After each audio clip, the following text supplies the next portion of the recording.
Assalamualaikum warahmatullahi wabarakatuh. Waalaikumsalam. Alhamdulillah wassalatu wassalamu ala sayyidina Rasulillah. Ba'du. Habibi Ustaz Kopri, beliau ini tawadhu sekali pada beliau pakar ilmu ini. Ustaz Kopri ini kan khirij, alumni Al-Azhar ya. Dan kullu azhari, setiap azhari itu mesti berakidah sunnah. Al-sunnahnya sangat tertata baik.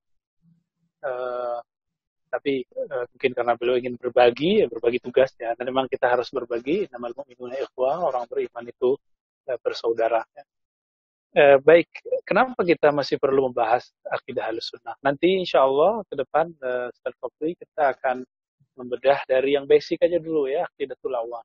Jadi kajian kitab Aqidatul Awam, tapi hari ini, malam ini pengantar ke sana.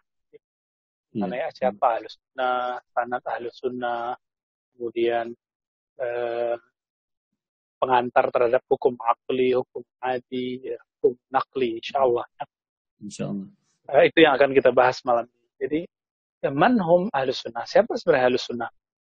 Saya pernah menyampaikan bahwa guru kami, Syekhina, jadi beliau ini guru dari guru saya, tapi alhamdulillah saya juga beruntung berguru kepada beliau.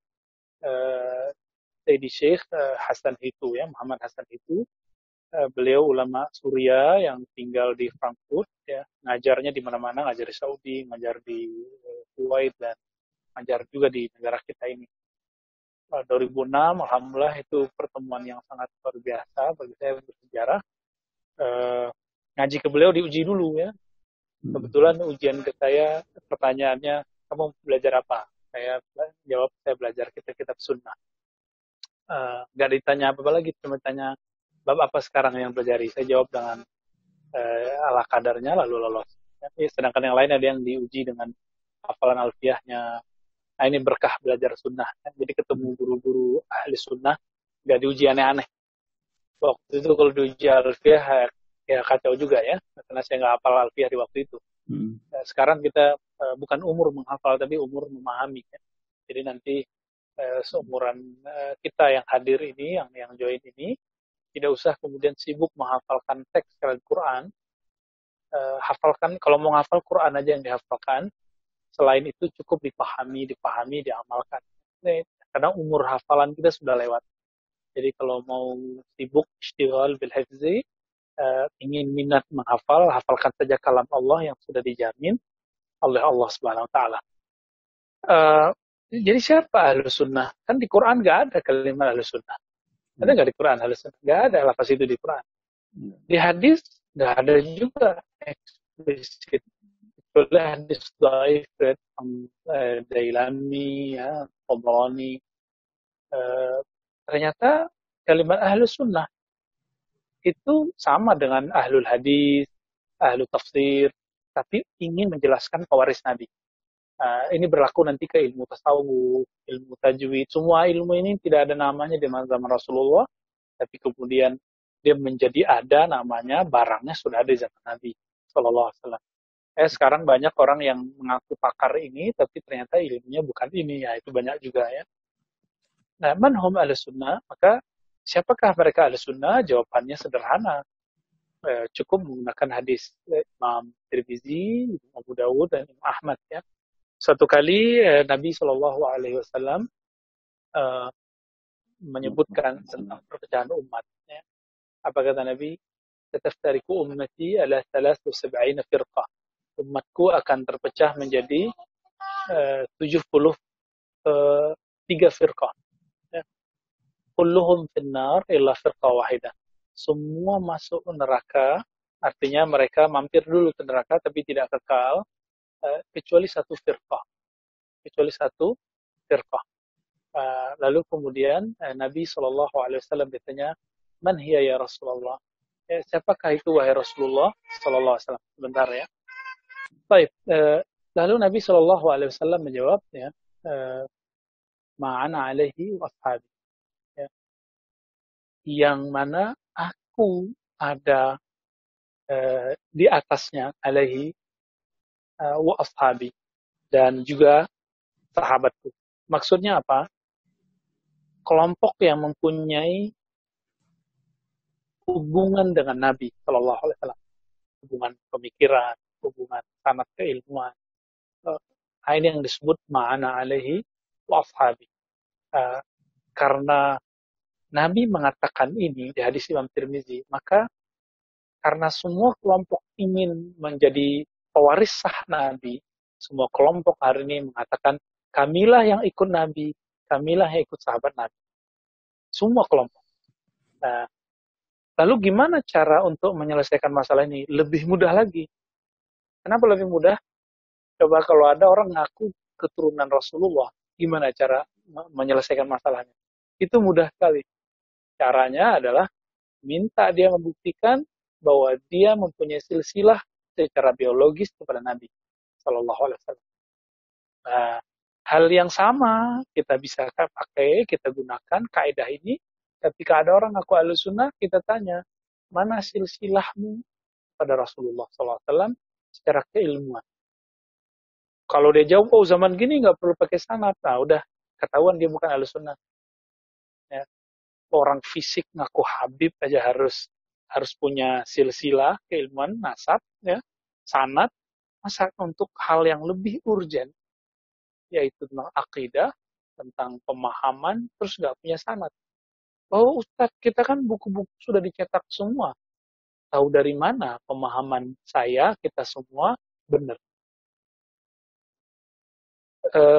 Oh Ustadz, kita kan sudah bisa baca Quran tanpa guru, hadis tanpa guru.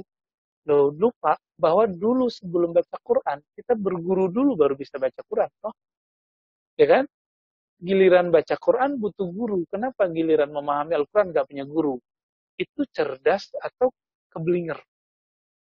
Nah, ini yang logika ini kemudian nggak jalan. Jadi ngaku berakal, ngaku pinter, tapi keminter, kata orang Jawa ya. Untuk baca Quran perlu guru, tapi memahami Quran langsung aja ke tafsir. Nggak bisa begitu ya. Untuk untuk mendapatkan ilmu-ilmu kepakaran kimia, biologi, dokter harus sekolah. Masa belajar hadis, ngaku ahli hadis, tapi nggak sekolah, nggak ngaji, nggak talaki kepada ahli ilmu. Ini mustahil. Dan ini yang terjadi di zaman sekarang. Jadi kalau ada teman-teman pasti pusing ini. Semuanya ngaku ahli sunnah. Gampang. Tanya aja gurunya siapa, nyambung nggak dengan Rasulullah. Keilmuannya ya. Dan biasanya kami di luar ya, beberapa sahabat-sahabat kita nanya tentang sanad itu, tapi sebelum nanya biasanya saya udah kasih duluan. Daurah-daurah Ahlussunnah kita biasanya ijazahkan sanad silsilah keilmuan kita dari bulan sampai kepada Imam Ahlussunnah. Waktu di Pekanbaru kita ijazahkan, waktu itu Ustaz Kopri masih di sana ya, ijazahkan ke kawan-kawan sanad Ahlussunnah dengan jalur Imam Asy'ari. Jadi Imam Asy'ari itu bukan pencipta Ahlussunnah. Beliau adalah periwayat pengumpul seperti Imam Bukhari mengumpulkan hadis yang sahih, hafalan yang sahih. Maka Imam Asy'ari ini pengumpul orang yang menata rapi konsep berpikir Ahlussunnah, ulama sahabat, tabi'in, tabi'in. Sebagaimana Imam Syafi'i pengumpul riwayat pemahaman hukum-hukum Islam. Sebagaimana Imam Junaid Abu Yazid Al-Bustami pengumpul ajaran-ajaran qalbu yang kita sebut hari ini tasawuf. Jadi jangan kebalik-balik. Nah, ini kan kebanyakan kebalik-balik. Giliran kita ikut Imam Syafi'i dibilangin, gak usah langsung aja ikut hadis Imam Bukhari. Ya. Giliran kita kemudian ikut Imam Asy'ari dibantah, kenapa gak ikut Imam Syafi'i? Loh katanya nggak boleh ikut Imam Syafi'i. Langsung aja ke Quran dan Sunnah. Ya. Ini logika-logika gini agak aneh. Ya, saya sering kemudian ditantang orang debat, terus bilang, 4 imam mazhab sepakat dengan A, B, C, D. Loh, dia kan nggak membolehkan ikut imam mazhab. Kok sekarang pakai imam mazhab? Untuk apa tujuannya? Ini namanya menggunakan hal-hal yang tidak sebenarnya seperti itu sesuai dengan hawa nafsunya. Nah, dan kita sangat concern dalam hal ini bahwa ini bakal berbahaya. Itu alasannya kenapa saya kemudian kembali lagi membuka kajian-kajian akidah yang tadi saya sempat sudah tidur kan ya, saya anggap tidur sudah selesai. Di kampus sudah selesai, di pesantren juga sudah beres, tapi ternyata di masyarakat belum beres ya. Nah, maka kami kemudian setelah istikharah, minta syarat musyawarah dengan guru-guru, kemudian kita kemudian memberanikan diri untuk maju ya. Dan perlu diketahui ya, secara sanad pemikiran, ini bukan sanad ijazah ya, pemikiran saya S1, S2, S3 pemikiran Islam. Jadi S1 saya menulis tentang akidah, kritik ulama terhadap akidah Sufi Ibn Arabi. S2 akidah ulama di negeri kita mulai dari abad 17 sampai 19. Pembahasannya masuk ke manuskrip, bukan kitab cetakan ya. Jadi masih tulisan tangan yang berumur 200 tahun, 300 tahun, 500 tahun. Nah, itu yang kita kaji ya. Kemudian S3 saya membahas tentang akidah Salafi. Jadi secara formal di situ.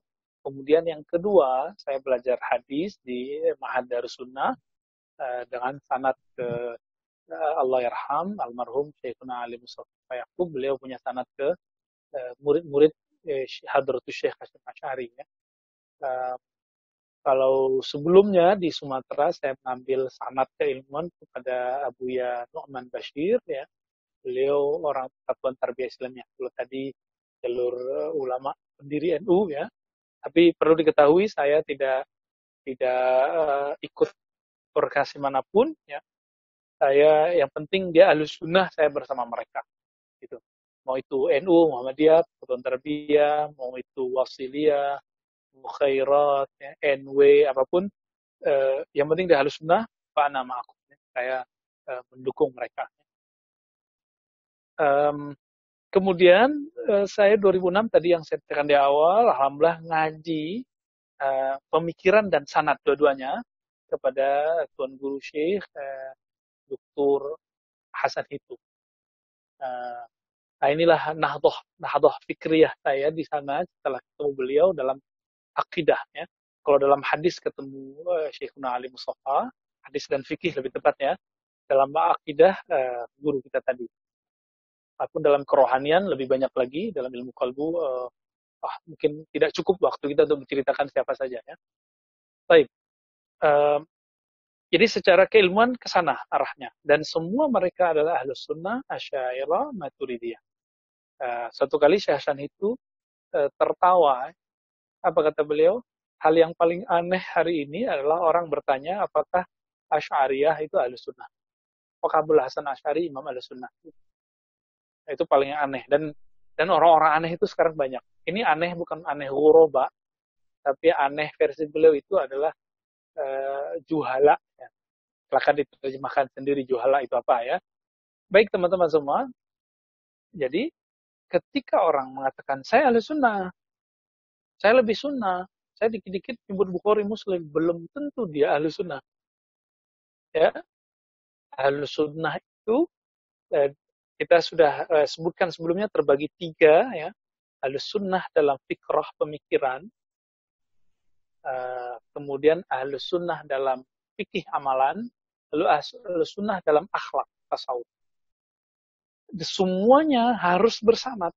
Sanad itu yang menghafal ulama, ustadz, buya, tuan guru, syekh. Jadi kalau antum nggak perlu menghafalkan, kecuali Buya Kopri ini mesti ngapalin ya, mesti tahu minimal. Biar nanti kalau ditanya orang itu menjadi garansi bahwa saya ini punya sanad kepada Rasulullah. Waktu di Bandung kita kemudian membagi sanad Ahlus Sunnah jalur Imam Ghazali. Ya, jalur Imam Ghazali alhamdulillah rabbil alamin. Nanti kita akan buat sanad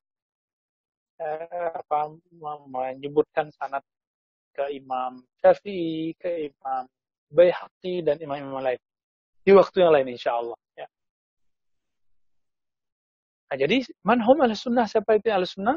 Nah, jadi kita harus clearkan. Nah, ini definisi yang kita rumuskan berdasarkan ilmu hadis dan ilmu akidah tadi. Apa itu? Pemikiran yang berkaitan dengan keimanan yang bersumber dari Nabi SAW dan para sahabat dengan ketersambungan silsilah atau sanad. Nah, itu tambahannya. Selama ini, berdasarkan Al-Quran dan Sunnah. Ya, semua orang aku berdasarkan Al-Quran dan Sunnah. Berapa banyak kelompok mengaku dia berdasarkan Al-Sunnah, berdasarkan Al-Quran dan Sunnah. Tapi ternyata hampir semuanya nggak punya sanad. Kalaupun punya sanad, dia lupa ilmu sanadnya di mana. Nah, kalau pesantren sebenarnya sudah cukup jadi sanad ya. Saya nyantri di mana gitu, sudah cukup. Cuma sayang beberapa pesantren modern hari ini sanad keilmuan dan pemikiran itu mulai tergerus, akhirnya dia masuk angin. Pesantren-pesantren modern katanya akidahnya Ahlus Sunnah, tapi kitab yang diajarkan bukan kitab Ahlus Sunnah, malah kitab yang mengkafirkan atau minimal membid'ahkan Ahlus Sunnah. Nah, ini terjadi hari ini ya. Ya Kopri ini paham maksud saya, kitab apa aja ya. Nah, ini terjadi di pesantren modern ya. Kita kalau teman-teman mau masuk karena anak ke pesantren harus pelajari dulu, tanya dulu. Ini kurikulumnya kurikulum mana? Nanti saya akan buka satu persatu insya Allah. Kita akan nggak akan sebut nama pesantrennya, tapi kita akan sebut nama kitabnya. Kitab yang dia ngaku Ahlussunnah tapi dia bukan Ahlussunnah karena nggak ada sanadnya. Kalaupun ada itu versi-versi mereka sendiri. Gitu. Dan yang paling beruntung teman-teman semua bahwa Ahlussunnah yang saya sebut ini dengan sanad ini, dengan jalur Imam Asy'ari atau Maturidi, di bawahnya nanti ada jalur Imam Ghazali, itu ternyata baik yang dipunya oleh orang Indonesia, orang-orang di India, di Pakistan, bahkan di Saudi itu masih banyak ya, di Yaman, Suriah, sampai ke Maroko sana itu ternyata sama. Nah, ini keberuntungan kita di situ. Keberuntungan kita di situ ya. Nah, berdasarkan ini teman-teman semua, yang saya bicarakan ini bukanlah sanad-sanad lokal, tapi ini sanad internasional. Nah, untuk kitab Aqidatul Awam, saya mempunyai beberapa jalur silsilah kepada guru-guru kita. Ada jalur Syekh Hasan itu ya. Kita ngambil dari Syekh Hasan itu, Aqidah Sanusiyah dan Ahlussunnah secara umum.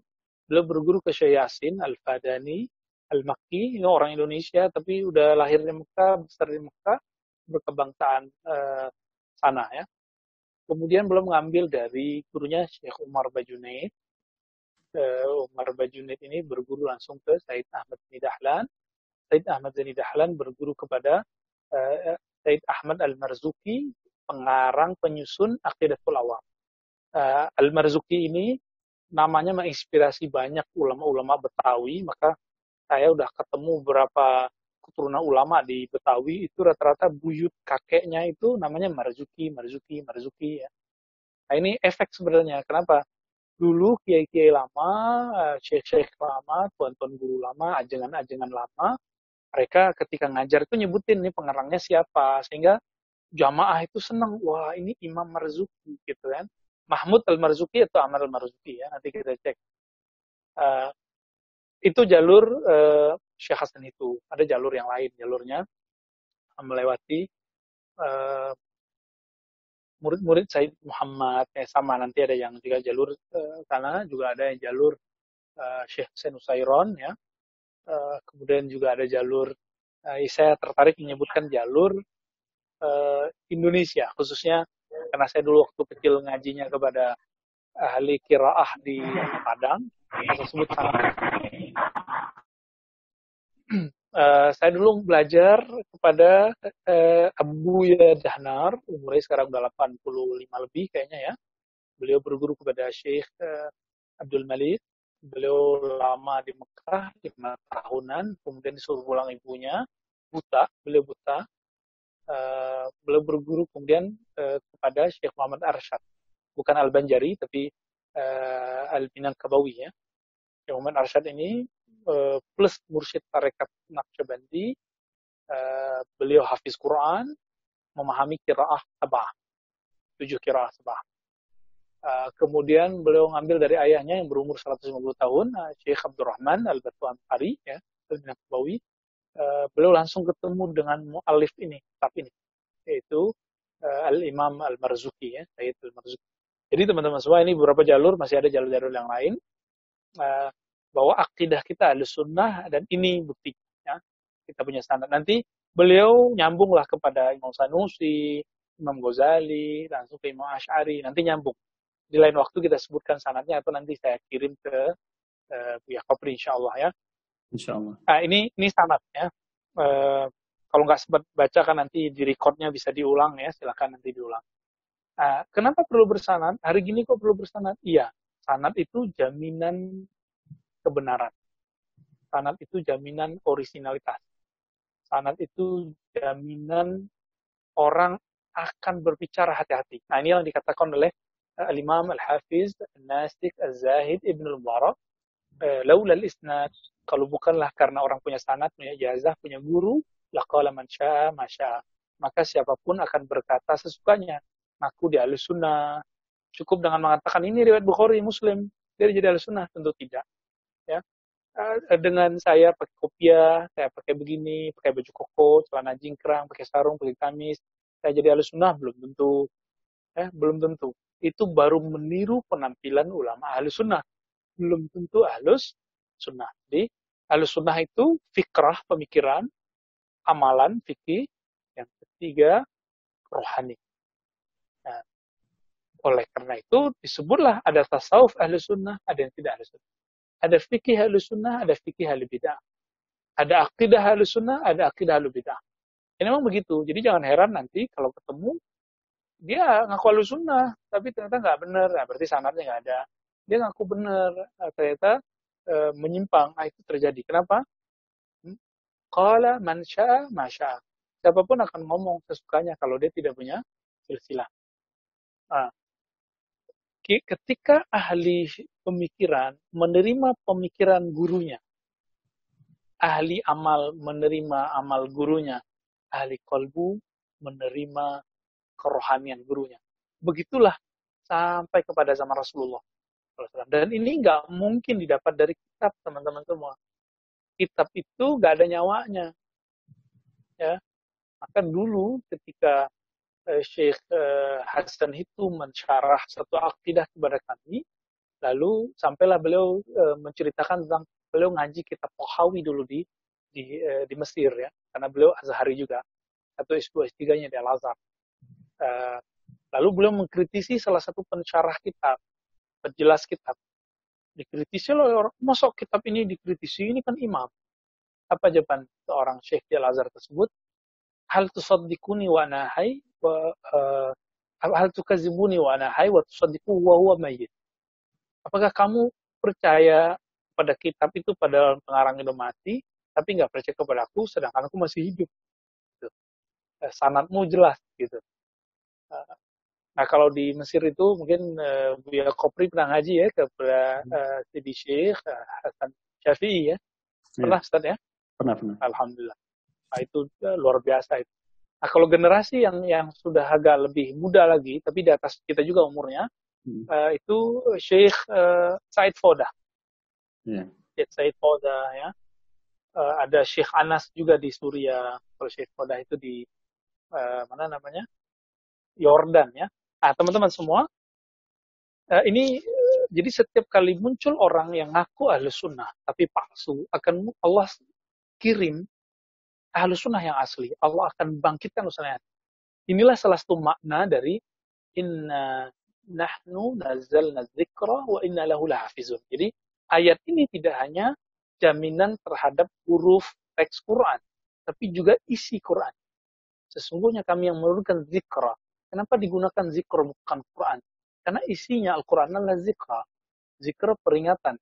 Maka peringatan itu ada dalam sifatnya pemikiran, fikrah. Ada yang sifatnya amalan, fikih. Ada yang sifatnya kolbu, sentuhan kolbu. Kajian tasawuf. Nah, Allah sendiri yang jaga. Setiap kali ada orang ngaku jadi mursyid, Allah akan tunjukkan dia ini benar atau tidak. Maka dimunculkanlah mursyid yang sahih, mursyid dajjal teri ya. Ahli fikih yang beneran sama ahli fikih ya dajjalun ya. Ahli akidah yang sahih dengan akidah dajjalun. Apa arti dajjal? Pembohong. Ya, dia nggak pernah ketemu Nabi tapi merasa paling mewarisi ajaran Nabi. Nah, kita kita karena punya sanad, kita boleh bilang saya yakin saya Ahlus Sunnah. Tapi saya tidak menjamin pemahaman saya 100% ini menyerupai pemahaman Nabi. Gitu kita. Kenapa kita katakan ini? Khawatir dalam silsilah itu kemudian ada distorsi teks, ada pemahaman yang bertambah berkurang. Tapi kita berdoa semoga Allah menjadikan kita dengan sanad ini, dengan ngaji ini, kita bagian dari Ahlus Sunnah itu. Jadi tidak ada di situ takdis, pengkultusan manhaj. Jadi di luar sana orang melarang mengkultuskan kiai, oke. Tapi dia sekarang mengkultuskan manhaj, sistem berpikirnya, kelompoknya. Kelompok kami ini dijaga oleh Allah. Yang mana dalilnya? Ya, nggak ada yang dijamin di sini kecuali hanya Rasulullah SAW. Maka sebenarnya ini kabar gembira ketika Nabi mengatakan tuba liman ra'ani, beruntung yang melihat aku, iman kepadaku, beruntung yang bertemu murid-muridku, sahabat-sahabatku, beruntung yang tidak bertemu aku, tidak ketemu sahabatku, tapi ketemu murid-murid dari sahabat-sahabatku. Nah, teman-teman semua, itu sebabnya kenapa kita perlu sanad. Nah, maka kami kalau belajar hadis ya, ada namanya musalsal birru'yah. Hadis sahabat itu kan melihat Nabi. Nanti murid sahabat bilang, aku melihat muridnya Nabi. Begitu juga sampai sekarang. Jadi kita bilang, saya melihat guruku. Gurunya bilang, saya melihat. Nah, jadi melihat guru itu juga diriwayatkan. Apalagi memahami guru. Jadi teman-teman semua, kajian-kajian sunnah, kajian-kajian fikih, ini baru mentransmisikan, meriwayatkan teks tentang Nabi. Di zohir-zohirnya Nabi. Tapi pemikiran Nabi, ini harus belajar akidah. Pakai Bukhari Muslim aja. Sebenarnya kalau antum itu sangat menguasai ilmu akidah, pakai Sahih Bukhari cukup. Karena di Sahih Bukhari ada kitab Al-Iman. Tapi karena di kitab Al-Iman itu lebih banyak hadisnya daripada kaidah-kaidah yang ditulis, khawatir bingung. Nah, disitulah kemudian peran Imam Abul Hasan Asy'ari, Imam Maturidi, Imam Tohawi untuk mengumpulkan inti-inti dari akidah Ahlussunnah wal Jamaah itu. Ya, ya beberapa kita sudah membagi sanad-sanad itu ya, alhamdulillah. Untuk sanad kajian kitab kita membolehkan online, tapi sanad zikir kita tidak membolehkan online-nya. Harus ketemu muajahah, talaqi langsung. Nah, teman-teman semua, inilah kalau ada orang tanya, siapakah Ahlussunnah? Jawabannya harus ada tambahan ya. Setiap kelompok mengikuti Nabi dan sahabat Nabi dengan sanad yang sahih. Sahih itu ya silsilahnya nyambung, guru-gurunya benar gitu ya. Tidak hanya ngaku-ngaku ya. Nah, jadi sederhananya begitu ya. Dan insya Allah, alhamdulillah juga guru-guru kita semua yang kita temuin tadi dan sebutkan tadi itu mempunyai sanad-sanad keilmuan yang bersambung kepada Rasulullah Shallallahu Alaihi Wasallam. Ya. Nah, itu perihal pertama yang wajib saya sampaikan teman-teman semua. Lalu kenapa? Tadi kita ulang lagi ya. Kenapa Asy'ari? Kenapa Maturidi? Kok nggak Syafi'i? Kok nggak Bukhari? Nah, saya ulang lagi. Kenapa Imam Asy'ari? Karena Imam Bukhari bukanlah periwayat ilmu akidah. Imam Syafi'i bukanlah pengkoleksi ilmu akidah, walaupun mereka punya itu. Nah, jika Imam Bukhari meriwayatkan teks yang sahih, hadis yang sahih, Imam Syafi'i hadis atau pemahaman fikih yang sahih, Imam Asy'ari Maturidi adalah pemahaman ayat-ayat Allah, sifat-sifat Allah yang sahih. Nah, ada ayat-ayat dia sahih Bukhari, tapi kalau antum cuma basic bahasa Arab dasar, atau ada sahih di Sahih Muslim, kalau pakai bahasa Arab dasar itu bisa kafir. Maka di situ diperlukan ilmu akidah. Contohnya, saya sudah pernah bahas ini di beberapa tempat. Allah berfirman dalam hadis qudsi, "Maritu falam ta'udni." Aku sakit, kok engkau tidak jenguk aku, wahai hambaku? Si hamba bertanya, "Wah, ya Allah, bagaimana mungkin engkau sakit? Kan engkau Tuhan, engkau Rabb, pencipta alam semesta." Ini hadis Sahih Muslim. Lalu Allah Subhanahu wa taala memberikan jalan keluar. Nah, sebelum sampai ke sana teman-teman, Kalau ada seseorang meyakini Allah sakit, dia kafir atau mukmin? Ya, kafir atau mukmin? Kafir. Kafir, Kafir. kafir ya. Pasti kafir itu udah. Lalu periwayat ini kan Imam Muslim, kafir nggak Imam Muslim gitu? Otomatis. Nggak mungkin kafir. Maka ternyata kalimatnya Allah ajarkan. Disinilah Allah mengajarkan takwil pada tempatnya. Takwil pada tempatnya, takwil pada saatnya. Jangan mentakwil kalau nggak nyampe di saatnya, di tempatnya, di timingnya. Nah, apa kata Allah? Maridha abdi falam ta'udhu. Hamba sakit, engkau tidak jenguk. Fa'in uttahu lawajadtani indahu. Muncul salah baru lagi. Hambaku sakit, engkau tidak kunjungi. Jika engkau kunjungi dia, engkau akan mendapati aku di sana. Ini mau tanya antum semua. Kalau kita menjenguk sahabat kita yang sakit di rumah sakit atau di kamarnya, ketemu Allah nggak antum di situ? Nggak lihat. Kalau nggak lihat, nggak lihat bukan berarti nggak ketemu toh? Yeah. Ini. Maka hadisnya cuma sampai di situ. Guru kita Syekh Hasan itu bilang, berdasarkan ini, maka takwil jadi wajib. Nah, inilah peran Imam Asy'ari. Maka Imam Asy'ari ini kan sering dibentur-benturkan dengan kitab Al-Ibanahnya. Orang lupa. Imam Asy'ari, orang itu nulis kitab. Kayak saya nulis Tohawi, nulis disertasi, nulis buku As-Salafi, itu ada background di belakangnya. Ada sebab, ada kronologi. Imam Asy'ari itu nulis Ibanah untuk ulama, untuk masyarakat di Baghdad. Yang notabene kebanyakan ahli hadis. Sedangkan kalau orang-orangnya bukan ahli hadis, maka beliau nulisnya kitab yang lain, Al-Luma, ya. Banyak sekali, lebih dari 200 karya beliau yang ditulis oleh Imam Ibnu Furaq. Banyak sekali. Kebanyakan judulnya Ar-Raddu ala al-Mu'tazilah, Ar-Raddu ala al-Tubai, Ar-Raddu ala fulan, kritik terhadap fulan. Ya, itu banyak sekali. Nah, teman-teman semua, disitulah beliau menempatkan mana yang harus ditakwil, mana yang tidak. Nah, coba kalau bilang, nggak boleh ditakwil. Kalau Allah bilang dia sakit, ya sakit. Ya, orang ini berbahaya. Ini karena ngajinya langsung ke teks. Tidak langsung ngaji kepada ahli teks. Ngajinya langsung ke hadisnya. Nggak ngaji kepada ahli hadis. Gitu. Ahli hadis ini kan dia harus mumpuni. Dia mempunyai background akidah. Ya. Belum lagi fitnah-fitnah terhadap Imam Asy'ari dan Asy'ariyah ya. Imam Asy'ari ini dituduh dibuat cerita palsu dongeng oleh kawan-kawan kita bahwa beliau hidupnya 3 masa. Mu'tazilah, Kullabiyah, Sifatiyah yang jadi Asy'ariyah sekarang, kemudian jadi Salafi. Kan lucu tuh. Ya. Lucu ya. Yang paling kenal Kiai Ali Mustafa, Imam Besar Istiqlal yang lama, siapa? Ya muridnya.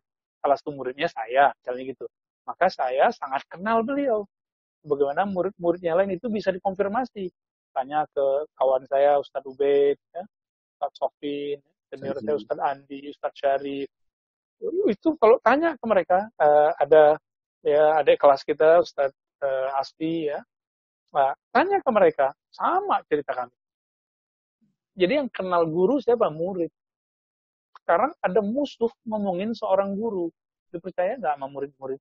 Tentu tidak. Karena sanadnya nggak ada. Nah, ini kenapa?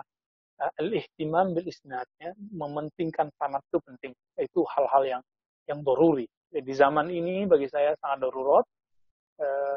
Jadi saya berharap nanti Buya Kopri juga mulai membuka-buka kembali lah ya ilmu ini, karena orang semua ngaku Ahlussunnah hari ini. Kita nggak bisa bilang saya teman-teman UIN, saya teman-teman pesantren, saya teman-teman Azhar, nggak cukup. Kita buka aja ya. Bukan sok-sok ahli sanad, enggak. Tapi ini udah zamannya. Zaman pembeda antara tentara Dajjal dengan tentara Mahdi, kira-kira begitu. Ya. Nah, teman-teman semua, Imam Asy'ari ini kemudian sering dibentur-benturkan dengan imam-imam terdahulu. Imam Syafi'i, Imam Bukhari, Imam Ahmad. Nah, ini cara brainwash, cara cuci otak sebenarnya. Terus, apalagi yang paling lucu? Asy'ari dianggap beda dengan Asy'ariyah. Yang lebih menggelikan kata Syekh Hasan itu, apakah Asy'ari ahli sunnah? Itu pertanyaannya ya.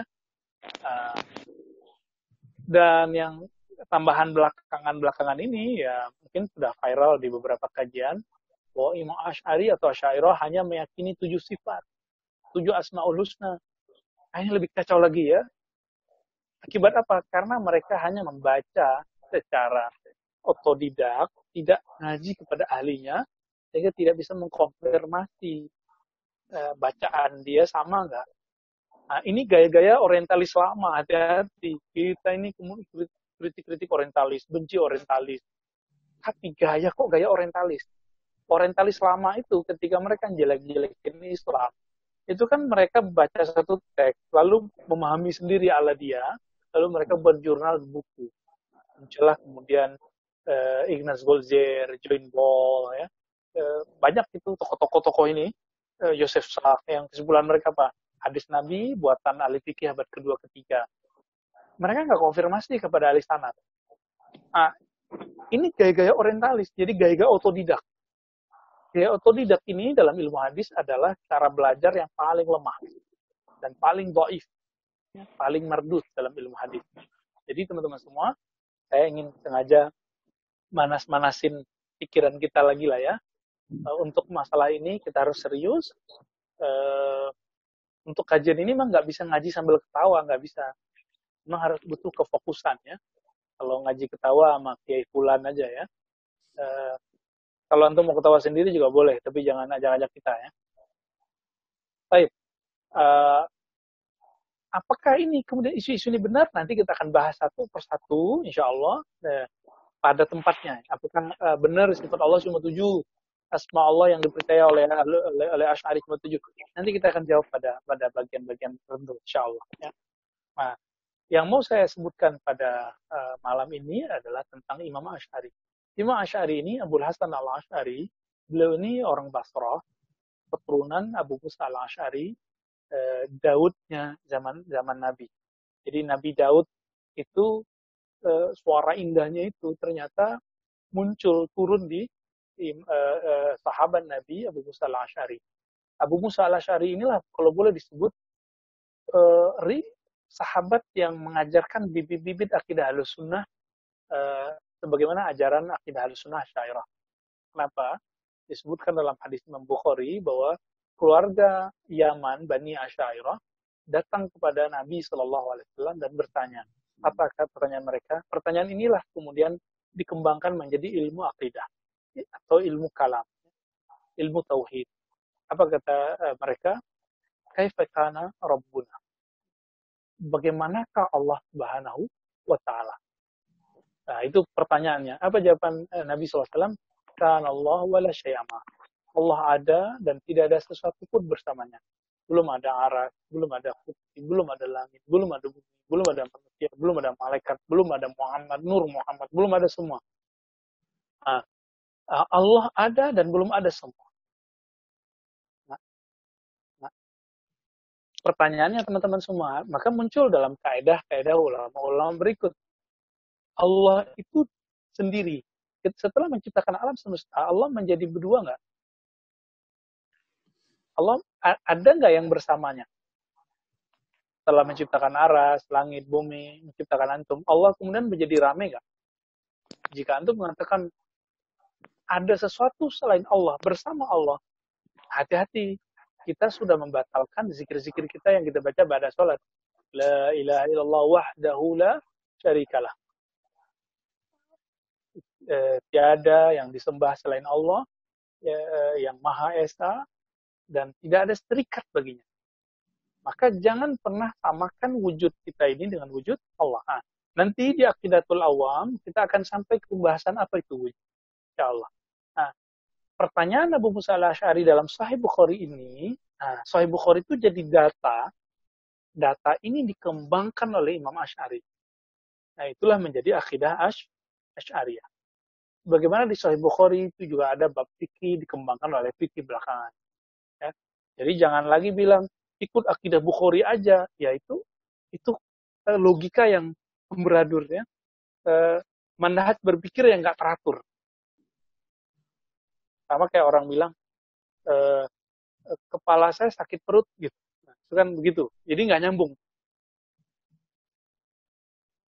Teman-teman semua, Imam Abdul Hasan Ash'ari ini, beliau ini punya ayah namanya Ismail. Jadi nama beliau Ali bin Ismail al-Ash'ari. Nah, keturunan dari Abu Musa al-Ash'ari sahabat Nabi. Syekh Ismail ini sebelum meninggal, jadi dia meninggal anaknya masih muda, yaitu uh, Imam Ash'ari itu. Apa kata beliau? Saya titipkan anakku ini belajar kepada Imam As-Taj, ya, uh, Zakaria bin Yahya As-Taji. Siapa As-Taji ini? As-Taji ini ternyata murid dari Imam Ahmad bin Hanbal, murid dari Imam Tahawi juga. Juga berguru ke Imam Tahawi, lalu kemudian berguru ke Imam Muzani. Imam Muzani ini murid dari Imam Syafi'i. Nah, teman-teman semua, jadi Imam Ash'ari waktu kecil sudah Ahlus Sunnah. Udah Ahlus Sunnah, ya. Siapa yang nulis ini? Yang nulis ini Imam Ahli Hadis, Imam Ibnu Atsakir.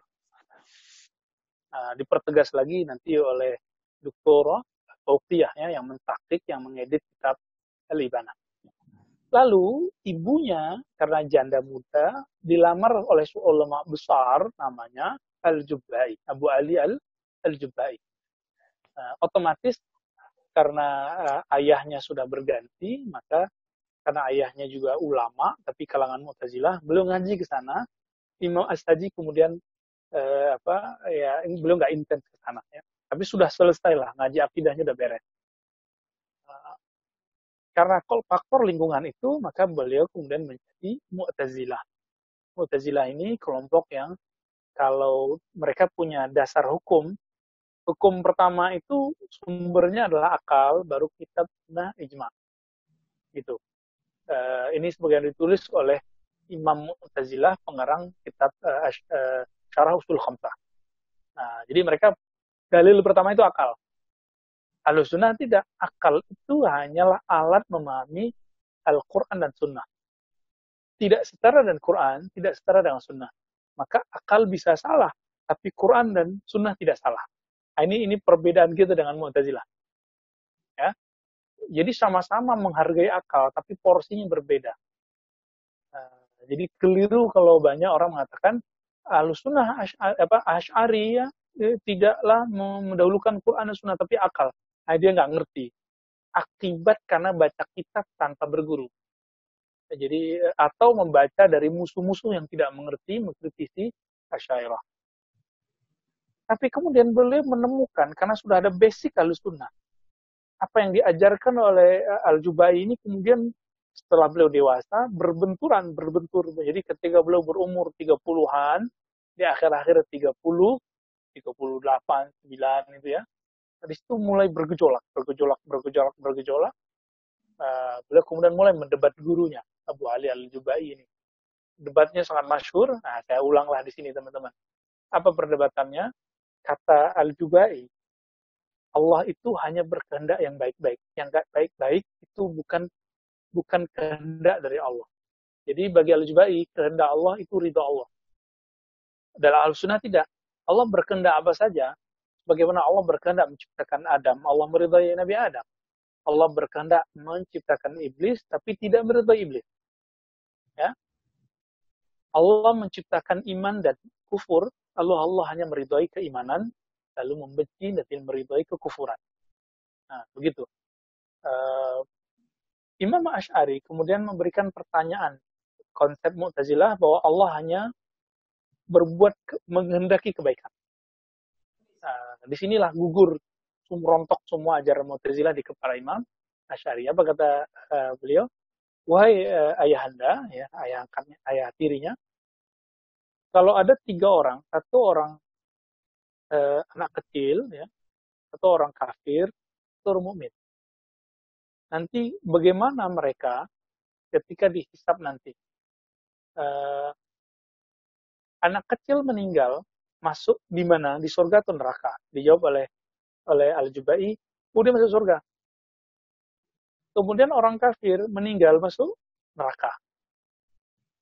orang mukmin meninggal masuk surga dan surganya lebih tinggi dari surga anak kecil.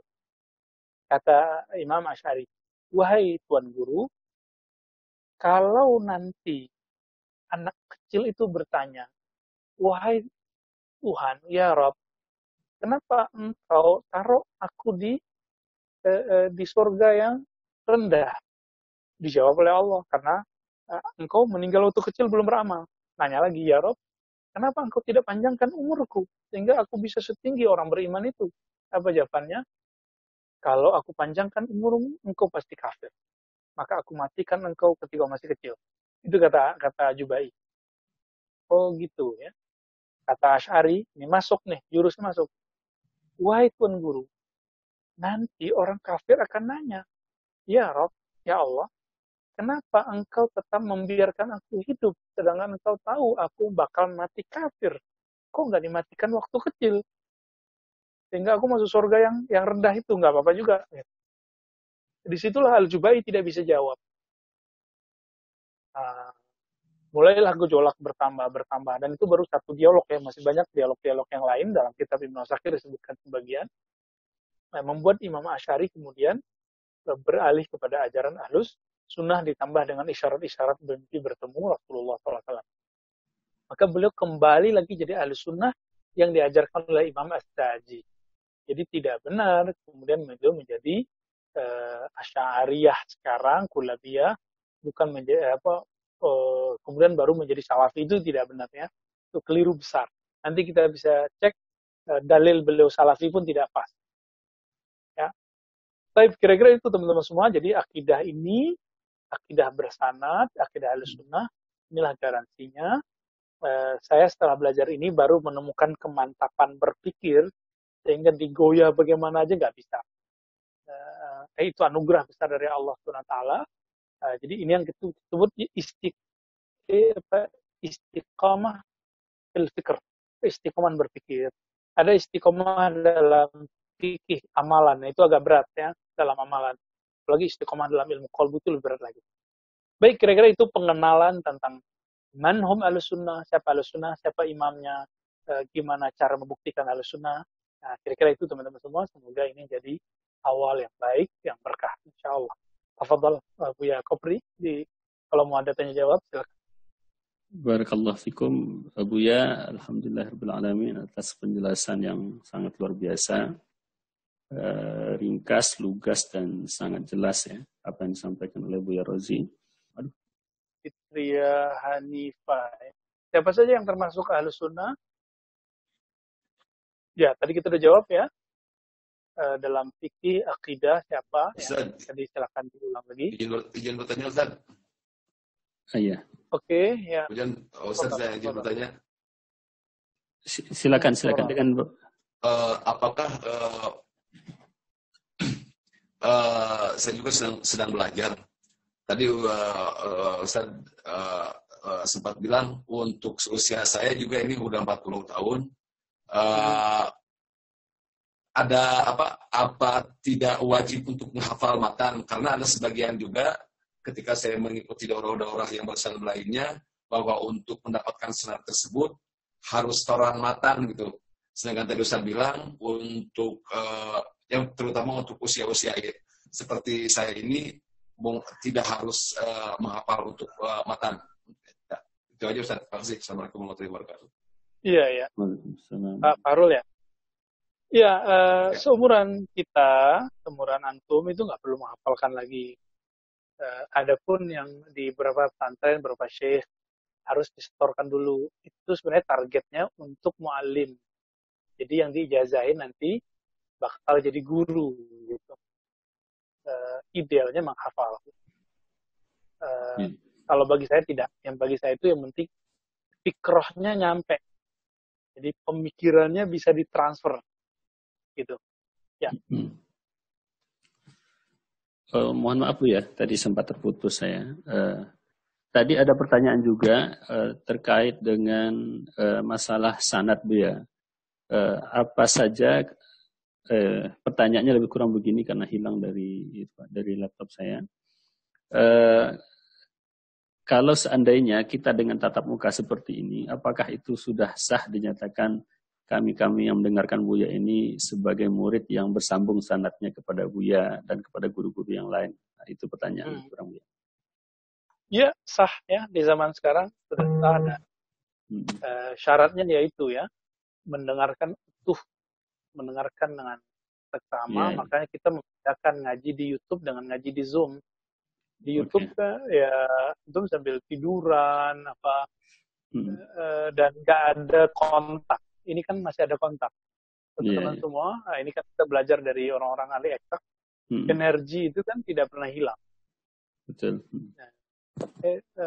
Ngaji dengan recording beda dengan ngaji begini itu beda. Tetap ada perbedaan. Karena energi ketika orang berbicara langsung itu langsung didengar, langsung masuk ke relung hati kita. Energi ini tidak akan hilang. Dia cuma berubah untuk masa dan macam ya. Jadi sudah sah sebagai murid. Ada pertanyaan juga dari Bapak Eri Al-Qulubi. Saya pernah mendengar salah satu ustadz yang mengatakan bahwa kita harus tunjukkan identitas kita, yaitu Islam, Ahlus Sunnah wal Jamaah, Asy'ariyah atau Maturidiyah, kemudian Sufiyah, Tasawuf, bermazhab, salah satu dari yang 4. Bagaimana pendapat ustadz mengenai hal ini?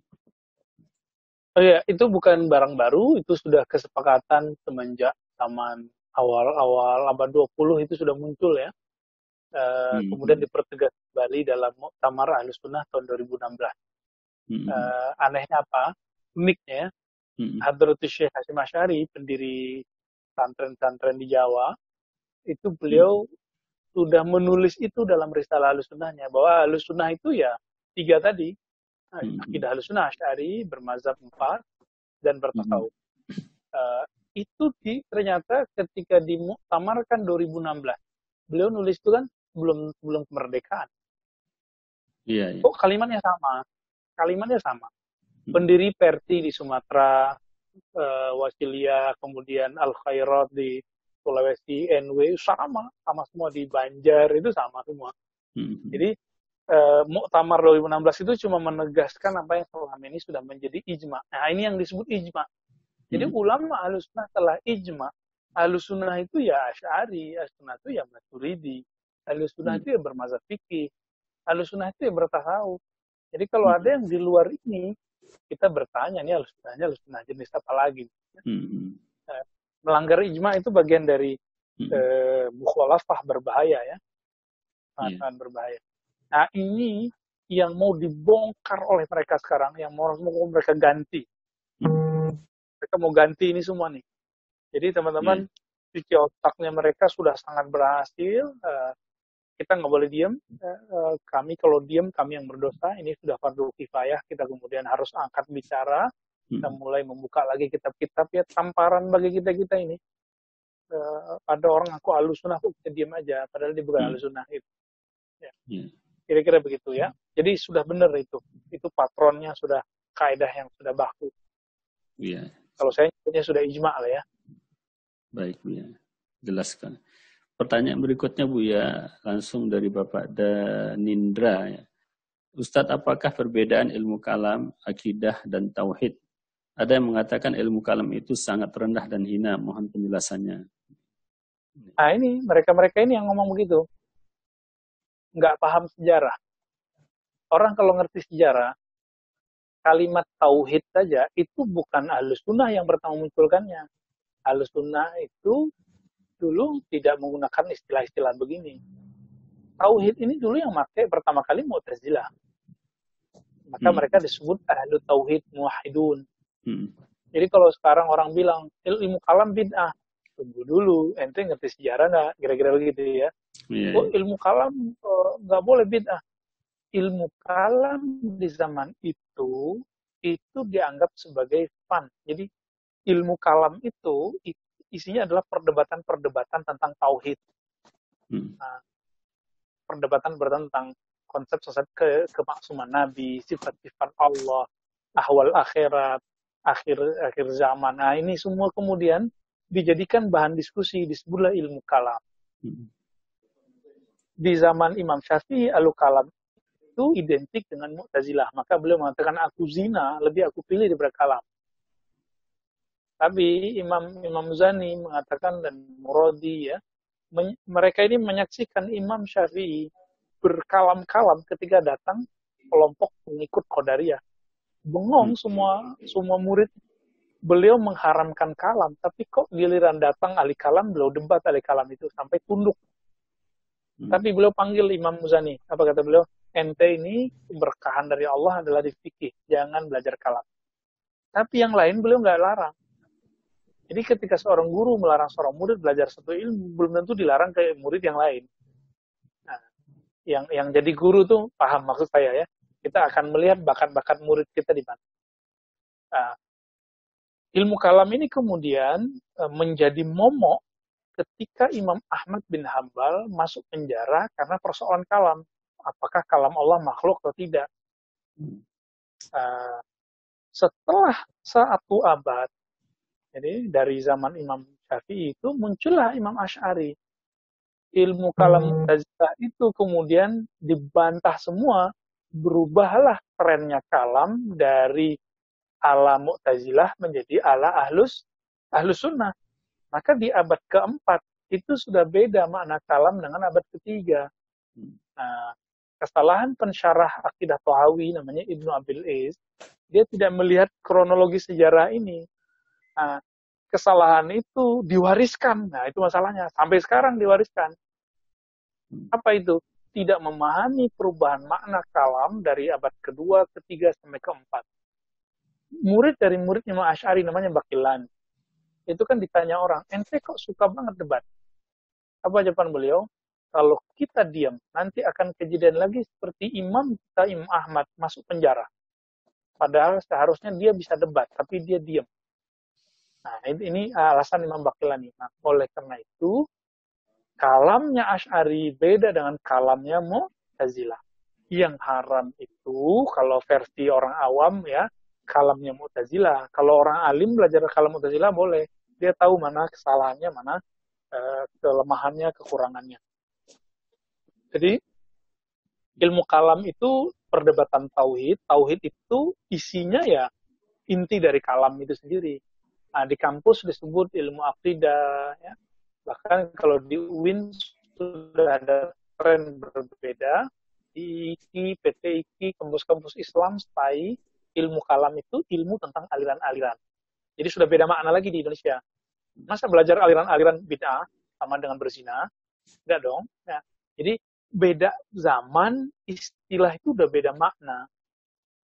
Nah, ilmu tauhid yang tadinya identik dengan ajaran Mu'tazilah, sekarang dipakai oleh Salafi. Apakah Salafi itu pengikut Mu'tazilah? Musuhnya, malah mengkafirkan sebagiannya. Bishr al-Muriti, tokoh Mu'tazilah, dikafirkan oleh Ibnu Taimiyah. Dikafirkan, ya, kufron bil ijma. Begitu kalimatnya. Nah, teman-teman semua, jadi ini cuma istilah. Ilmu tauhid, kalam, akidah itu cuma istilah-istilah aja ya. Ya. Siap. Barakallah. Banyak linknya. Mau kita jawab semua, Bu ya? Ada beberapa lagi? Antum pilih yang ini aja, yang sesuai dengan malam ini. Oke. Oke. Izin bertanya, Bu ya, ini sesuai nih. Cuman barangkali mungkin butuh penegasan dari Bu ya. Bagaimana cara terbaik menjawab tuduhan saudara kita bahwa kita yang bermazhab Syafi'i kok tidak ikut akidah Syafi'i? Nah, itu ya. Mungkin penegasan jadi kalau aja. Imam Syafi'i itu menulis kalam nggak, akidah nggak? Ya, periwayat ilmu akidah nggak? Ternyata Imam Syafi'i bukan periwayat ilmu akidah. Maka kita ikuti orang yang beriwayat ilmu akidah, yaitu Imam Asy'ari. Kenapa Imam Syafi'i diikuti di fikih? Karena beliau periwayat fikih. Kenapa Bukhari diikuti dalam hadis? Karena beliau periwayat hadis. Kenapa Asy'ari diikuti dalam akidah? Karena beliau periwayat akidah. Itu kalau mau jawaban yang pelan-pelannya. Kalau jawaban yang kerasnya ada lagi. Ya. Giliran aneh ikut mazhab fikih Syafi'i aja, ente bilang nggak boleh bermazhab Imam Syafi'i. Ya.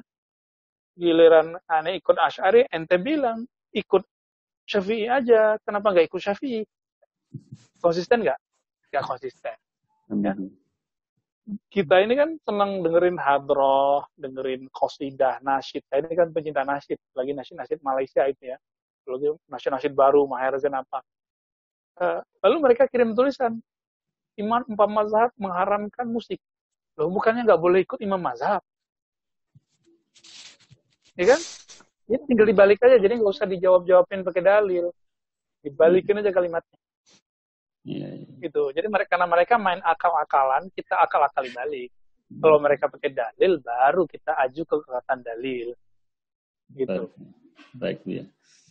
Ya, ini tips yang saya pelajari ketika ketemu kelompok-kelompok yang ini kita belajar ya ke salah satu aliran menyimpang namanya Ahmadiyah. Saya tanya mereka, kamu kok sabar sekali ya? Mereka bilang, kami pinter merangkai kata-kata, diserang kami nggak marah, kami balikin aja kalimat-kalimatnya, nggak usah ke dalil. Nah, ini, kenapa kita nggak ambil? Ini yang dilakukan oleh Imam Asy'ari, belum ambillah kata-kata Mu'tazilah itu dibalikin untuk nyerang Mu'tazilah kembali. Gitu teman-teman ya. Ya, lanjut. Baik ya, pertanyaan berikutnya ini dari Ustaz Samsul. Assalamualaikum. Waalaikumsalam. Mau bertanya Ustadz, setiap bayi yang baru lahir adalah fitrah atau suci. Apakah bayi selain umat Islam akan masuk surga? Karena ada yang berpendapat masuk surga dan ada yang berpendapat tidak masuk surga. Mohon penjelasannya, Bu. Ya.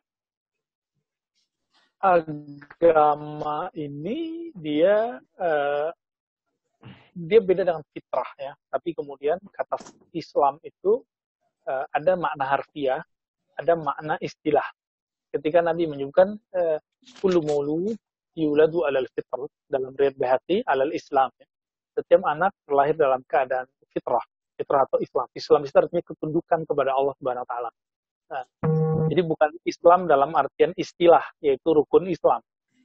Bersyahadat dulu, sholat dulu, enggak, bukan yang itu ya. Tapi Islam dalam makna lughawi.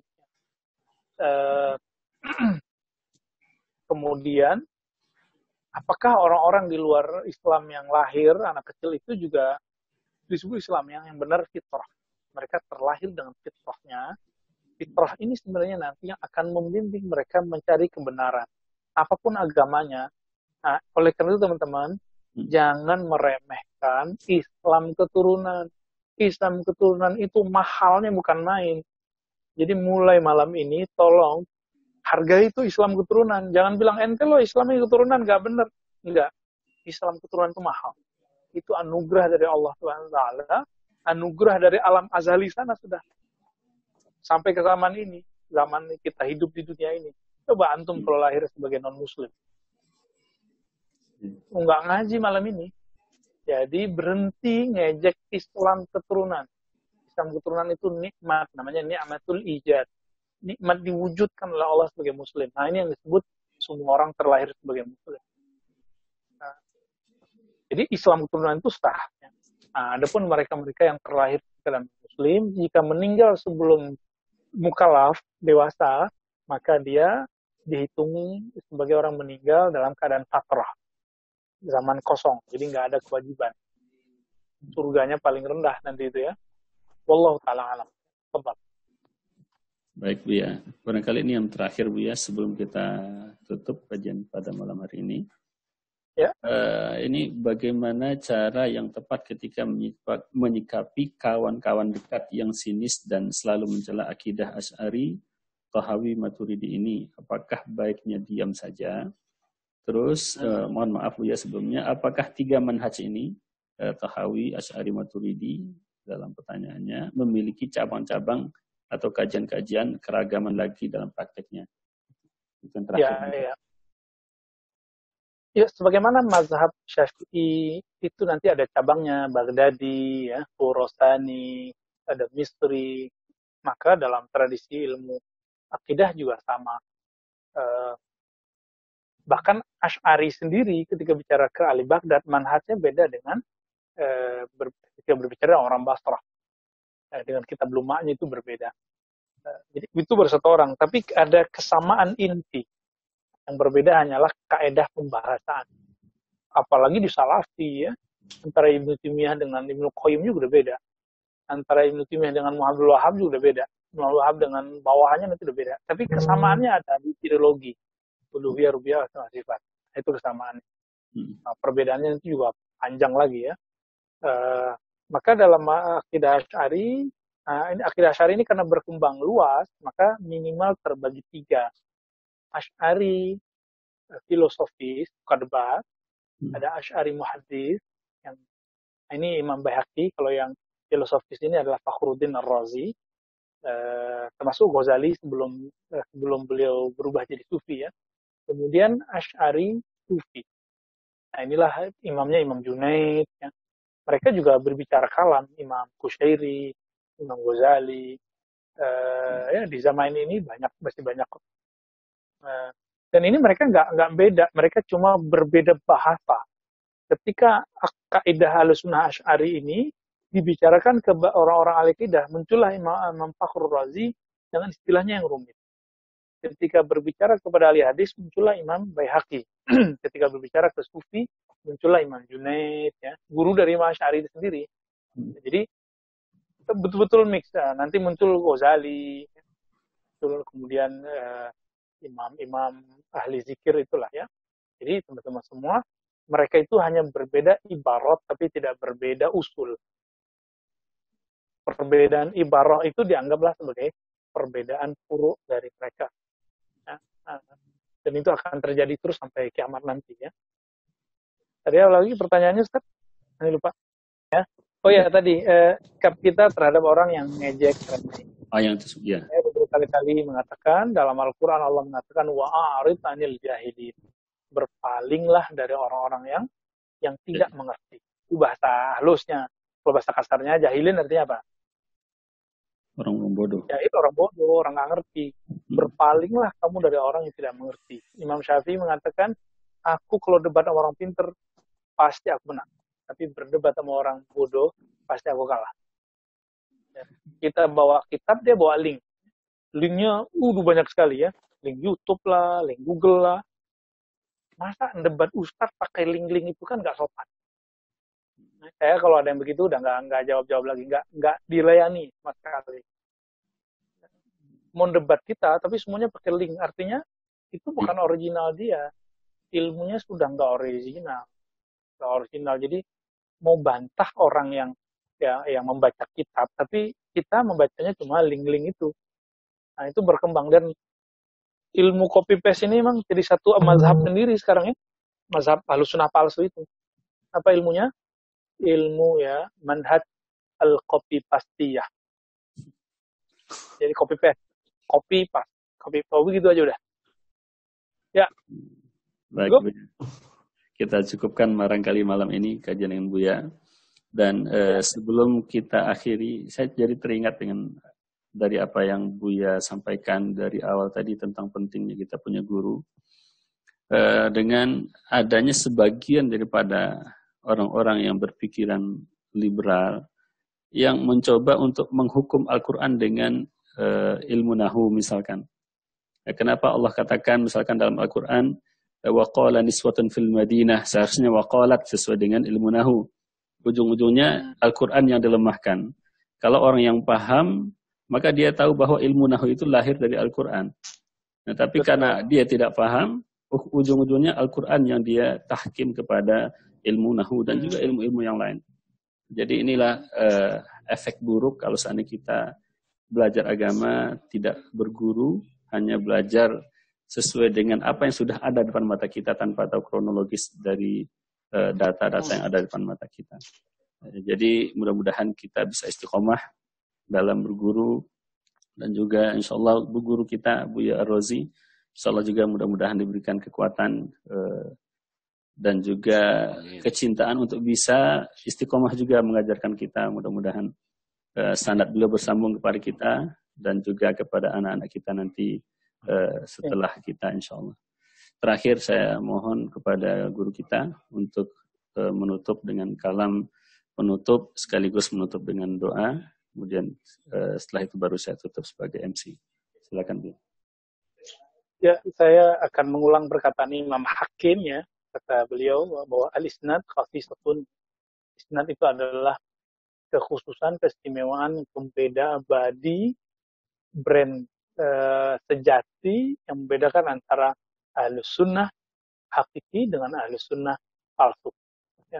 Teman-teman semua, inilah kemudian panduan kita karena kita berdoa di akhir sholat ya. Nah ini jadi doa penutup kita. Allahumma inni a'udzubika min fitnati masiihid dajjal. Ya Allah, aku berlindung kepadamu dari fitnah. Nah, fitnah ini ada yang sifatnya pemikiran, teologi, kebatinan, ada yang sifatnya sekarang perang biologi ini ya, perang bioteknologi, pandemi ya, bahkan mereka masuk ke ajaran-ajaran kita bermuka dua tuh ya, bermuka liberal atau bermuka ekstrem. Nah itu dua-duanya mereka semua karena mereka dibiayai, mereka dapat kesejahteraan. Kenapa kemudian yang ahlus sunnah yang mayoritas ini tidak seperti itu ya, mungkin karena sudah mayoritas jadi anteng-anteng aja. Teman-teman semua, ini zaman adalah fitnah. Jadi fitnatul dajjal itu bukan hanya kemunculan dajjal 40 hari itu. Jadi sekarang ini ketika dia tidak punya sanad, tidak punya jaminan dia ahlus sunnah, lalu dia ngaku ahlus sunnah, itu fitnahnya dajjal. Ya. Dia bukan mursyid tarekat sufi, tapi dia kemudian ngaku jadi mursyid, udah itu dajjal itu. Ya, fitnahnya dajjal itu. Fitnahnya dajjal. Begitu juga dengan fikih. Nah, fitnah dajjal ini dia ada yang ke pemikiran, ke fikih, sampai ke rohani, tadi juga dalam masalah militer, masalah perperangan, zahir, itu lengkap semua. Nah, coba amalkan ini di akhir sholat atau setelah sholat. Allahumma a'udzubika min fitnati masiihid dajjal. Maknanya salah satunya adalah caranya dengan kita bertalaqi kembali. Nah, inilah cara berlindung dari fitnah dajjal dalam pemikiran. Kita dikabari oleh orang-orang yang ahli ilmu-ilmu tentang Mahdi dan kedajjalan itu bahwa teologi adalah atau akidah adalah salah satu garapan empuk dari fitnah dajjal itu. Nah, semoga kita selamat. Saya berdoa kita semua termasuk umat Muhammadiyah al-Mahdiyah di akhir zamannya. Jadi umat Nabi Muhammad yang diterima digolongkan kepada pengikut Imam Mahdi di akhir zaman. Amin ya rabbal alamin. Subhanakallahumma wa bihamdika asyhadu an la ilaha illa anta astaghfiruka wa atubu ilaik. Assalamualaikum warahmatullahi wabarakatuh.